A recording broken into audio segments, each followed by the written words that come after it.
Hi everyone, it's Felicia Wah. You are here live with me at my office at the Gateway Real Estate headquarters, or as I like to call it, the Bat Cave. So I do just have kind of a cubicle thing. If anyone walks by or you hear people talking in the background, I'm just gonna pre-apologize for that. I'm gonna be doing a lot more live videos. This is my first official live video. Hi Ed, thanks for tuning in. And I finally have, the ring light and all of that stuff. So let's get back on track. Got a little off topic there already. So I just want to welcome you and thank you so much, guys, for tuning in. I would ask you to please like this video and follow me on Instagram, Twitter, like my business page, whatever. Thank you so much. I appreciate it ahead of time.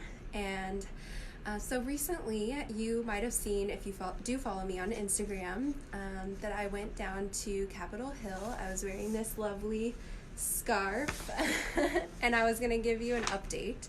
So here I am. I had a really, interrupted, husband calling. Okay, hopefully he doesn't keep calling me over and over.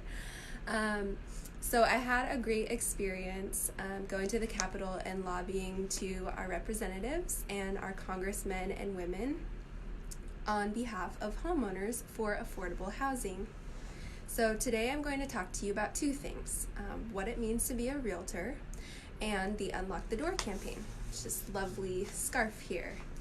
So you may have heard or seen the commercials on TV or on the radio for the Unlock the Door for affordable housing.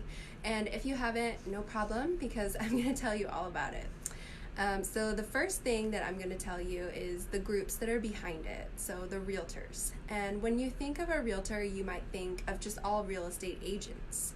However, in Washington State, the MLS, or the Multiple Listing Service, which is the source that provides all the listing data to Redfin and Zillow and things like that, they do not require that licensees become realtors. The DOL also does not require that. So being a realtor means that you pay your dues, which can be quite hefty, side note, to the national, state, and or local level of realtor associations. So we have the National Association of Realtors, which is NAR. Then we have Washington State Association of Realtors, which is WAR. And the local one is Tacoma Pierce County Association of Realtors, mouthful. We call that TAPCAR. So as a realtor, you take advantage, or you take advanced and ongoing training, and you take an oath to adhere to a lengthy list of code of ethics. You're held to a higher standard than non-realtor licensees, and you can be brought before a panel and have severe consequences brought upon you for non-compliance, but we won't go into that. So another big impact that realtors have is the money that we pay for our dues go into really important things like government affairs and this Unlock the Door campaign and things like that. The government affairs, might have to pause and come back. So that was Tyler again. The government affairs main goal is to basically advocate not just for realtors, but for landowners as a whole. So landlords, tenants, property rights, all that kind of stuff. When the government's making bad policy and trying to pass laws that are not going to benefit landowners and or realtors, GA, or Government Affairs, fights it. So realtors also invest money into what's called RPAC, or Realtor Political Action Committee. And we nominate and sponsor realtor-approved candidates that make good policies. So as you can see, being a realtor is a big deal. Duh. Now I want to tell you a little bit about the Unlock the Door campaign.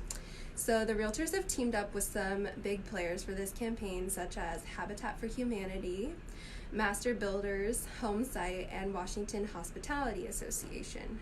We as realtors want to tackle the housing affordability crisis, and there are 7 ways and 7 bills that have been created for the purpose of changing the laws to increase the amount of affordable housing. So now we're going to get into the nitty-gritty. I'm going to go through each of the 7 bills with you and just kind of explain them, put them in layman's terms, because a lot of times they're kind of hard to understand. What are they actually talking about, right? But I'm just going to take I don't even think I can exit out of this. I really hope he doesn't just keep calling me. Hi, Selena. Hopefully he's not freaking out. Selena, can you text Tyler? Tell him stop. I'm Facebook Live. Okay, back to the issues. So the very first bill is to reform condo liability laws. And the skinny on this is that it's very risky. Thank you, Selena, thank you.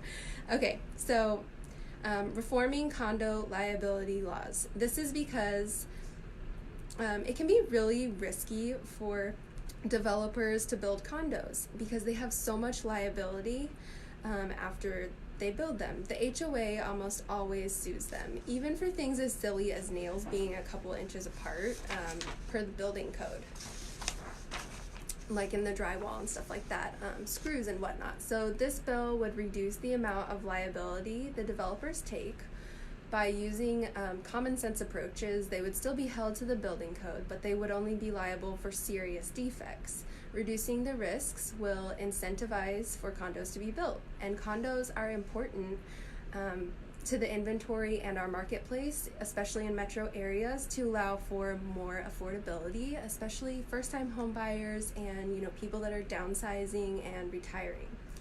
So the next is to increase the urban and suburban housing supply in urban growth areas. That was a lot of urban. So this has to do with the Growth Management Act that was passed 25 years ago. There are some urban growth areas that still have low density zoning or local zoning necessary for condos and multifamily and mixed use homes, especially in areas served by mass transit. So basically just to change the zoning in those areas to conform with the Growth Management Act that was passed 25 years ago. So the next one is going to be aligning the short subdivision process with Ecology's SEPA regulation. While the Department of Ecology's State Environmental Policy Act, that's SEPA, rules allow short subdivisions of up to 30 lots in urban growth areas, the State Subdivision Act defines short subdivisions to include only 9 lots. Realtors support aligning the short subdivision process with Ecology's SEPA standard to improve the affordability of smaller subdivision projects. These projects are often smaller infill developments and would be limited to projects inside the growth area. So, 30 and 9, that's a big difference. So SEPA allows 30. The Environmental Policy Act, it will allow 30 units in those lots, or 30 lots. So basically just to bump up that standard in these urban growth areas so we can have houses that are closer together in those areas, because it makes more sense, because you're increasing the supply, demand goes down, affordability goes up. Okay, so the next one is going to be support the Housing Trust Fund for homeownership. And if you're just tuning in, hi, thank you so much for tuning in. I'll take a quick break here. We are going over the Unlock the Door campaign bills. So just kind of the nitty gritty. You're just kind of getting in the middle of it. Thanks for tuning in, Lori, Carly. So the next one is going to be to support the Housing Trust Fund for homeownership. The Housing Trust Fund should be used to increase first-time homeownership, which is crucial.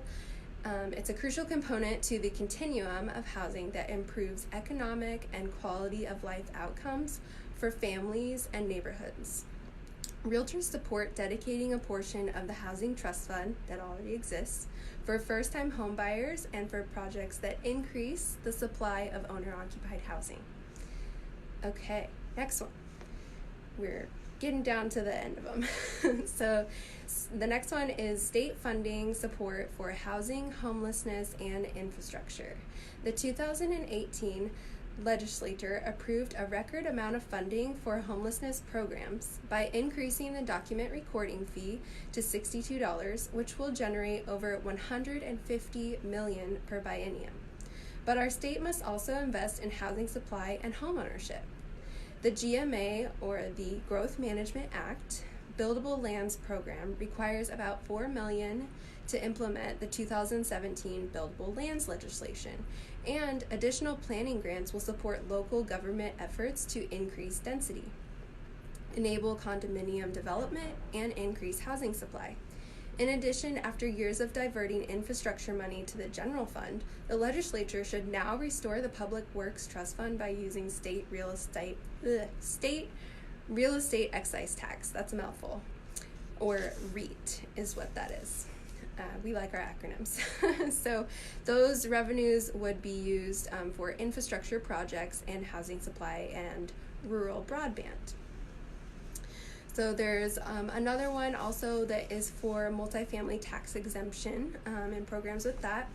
And then going back to the rural broadband, that is for internet access in rural areas, and it might seem kind of out of place or odd, but if there were adequate internet connection in some of those rural areas, more people could work from home, and in turn that would reduce the commute times and less people would be living in metro areas. So again, increased supply, reduced demand, affordability goes up, right? Simple concept. So we are getting to the very last one, which is the REIT and lodging tax. And this will do two things by making a change to that. The first is it will allot funds from this tax to projects that address homelessness and funding for affordable housing and tourist programs. The second is that it will extend the tax to be imposed for short-term rental properties that function primarily as business operations, while still allowing homeowners to gain additional income from occasional room rentals. So that is it. We got through all 7 of the different bills, and you know, that was what it was all about. When we went to the Capitol and we went for Hill Day, it was a ton of people, and we're all wearing our scarves, we're showing up, we're being realtors, we are advocating for all these different great things that we think will better our community. Hi Rick, thank you for joining. Hi Grandma, hi Carly, thanks guys for joining. You kind of tuned in at the end, so hopefully you can rewatch later. So again, it was just a really great experience to go and lobby and talk to our House representatives and our congressmen and women. So I hope that this helped educate you about all the wonderful bills and bring some clarity on the Unlock the Door campaign.